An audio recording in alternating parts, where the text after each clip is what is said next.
my office would have been about here, and then right across the hall from that was Michael Tieman's office. Michael Tieman took and started a company, Cygnus Software, but the idea was to sell consulting and services around the GNU free software. And, well, Michael's done very well with Cygnus. Well, I spent a lot of time working out how we were going to make money, and in the original GNU Manifesto, which is the last chapter of the GNU Emacs manual, Stallman proposed a number of different possible ways to make money. From the beginning of the free software movement, I've had the idea that there's room in it for business to be done. One of the advantages of free software is that there's a free market for any kind of service or support. So if you are using software in your business and you want good support, you have a choice of people to go to for it. You have a choice of businesses that are in the business of providing you with support. So they're going to have to, in general, give you good support, or you'll go to somebody else. With proprietary software, support is a monopoly. There's one company, typically, that has the source code, and only they can give you support. So typically, you're at the mercy of a monopoly. That's the case, for example, with Microsoft. So no wonder the support is so bad. The benefits of free software were tremendous, but the cost of supporting it internally made managers very, very nervous. And so the fundamental idea I had was, if we could build a model that could deliver 2 to 4 times of support and hand-holding capability that an internal engineer could provide, and we could do it at 1/2 to 1/4 of the cost, that would meet the test of whether or not people would actually buy. And by about the fall of that year, we had all of the things worked out about who we needed on the technical team, what the terms of the sale would be, what the key price points were, and we actually received our incorporation in November of 1989. One of the most difficult things in starting our company was actually finding a name for it. I explained this to one of my friends. We were having difficulty, and he returned an email message that basically just had a bunch of words with the name GNU in it. And Cygnus was the one that looked least obnoxious and least obscene.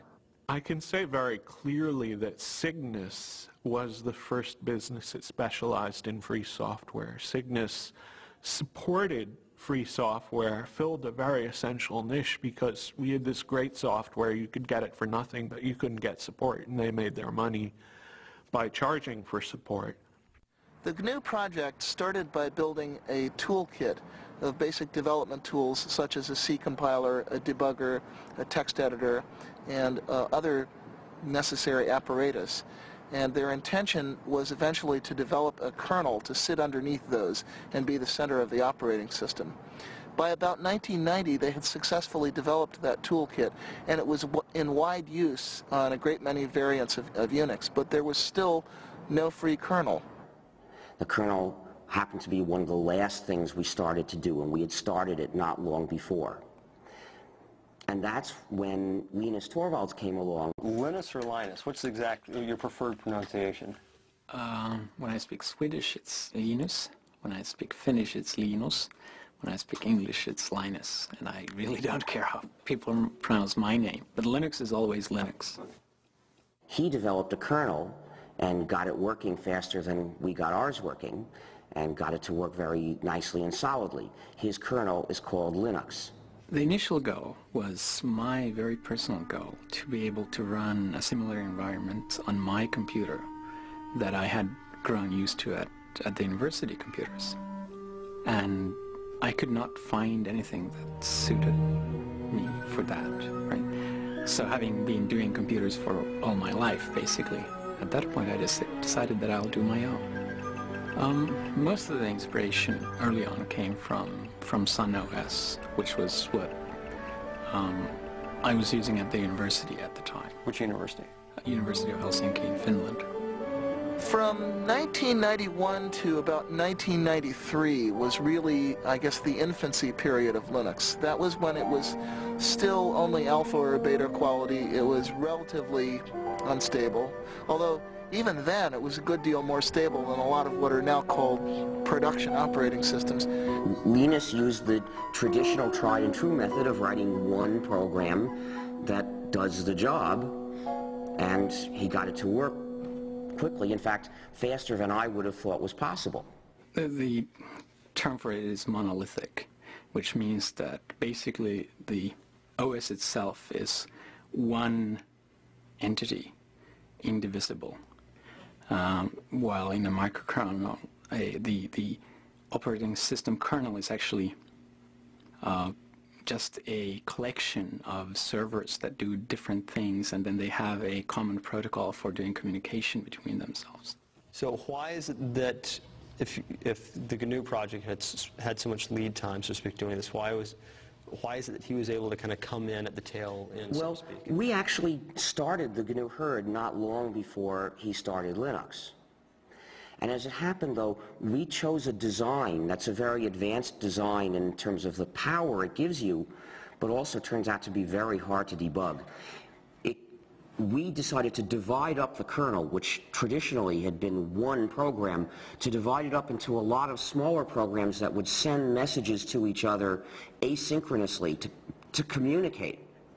And the problem is that that style of programming has a great deal of potential for bugs, which are often very hard to figure out because they depend on does this program send this message before or after this one sends that message, and the result was it took us years to get the thing to work. What is Linux's relationship to the GNU project? Well, there's relationships to GNU on kind of multiple levels. One is just a philosophical level of thinking that making your source open is a good idea. When Linus developed the kernel, he wasn't doing it for the GNU project. He did it independently. And he released it independently, and we didn't know about it. But some of the people who did know about it decided to look for what else they could find to put together with that kernel to make a whole system. And they looked around, and lo and behold, everything they needed was already available. What good fortune, they thought, but actually there was no chance about it. They had found all the pieces of the GNU system, which was missing just the kernel. So when they put all that together, really they were fitting Linux into the gap in the GNU system, but they didn't know that. There's a lot of these programs done by the Free Software Foundation and done by other people like Linux, and there's a symbiosis between Linux and the programs, so that the programs run on Linux and at the same time, and they take advantage of Linux as a platform, while Linux takes advantage of the programs by just being able to use them. What programs? For the main one is actually the GNU C compiler, which without a C compiler it would not have been possible to make Linux or most of the open programs available. Linux uses the GPL, and I agree with the kind of philosophy behind the GPL. That said, the GPL itself is not a very pretty document, which is probably just because no lawyers can ever be very pretty.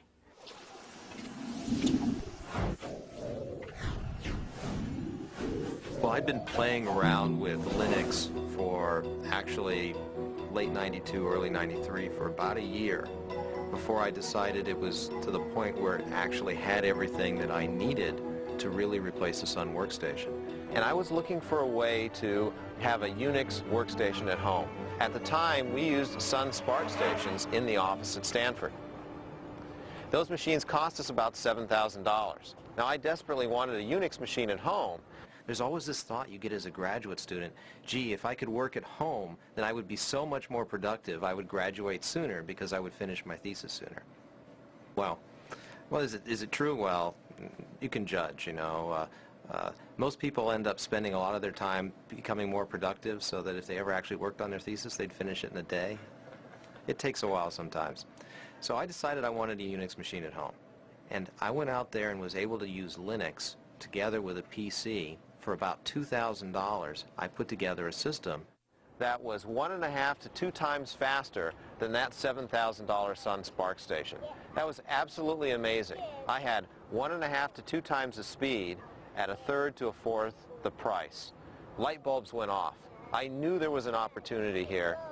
This was a chance to really do something better than what Sun has done around open source. and Linux.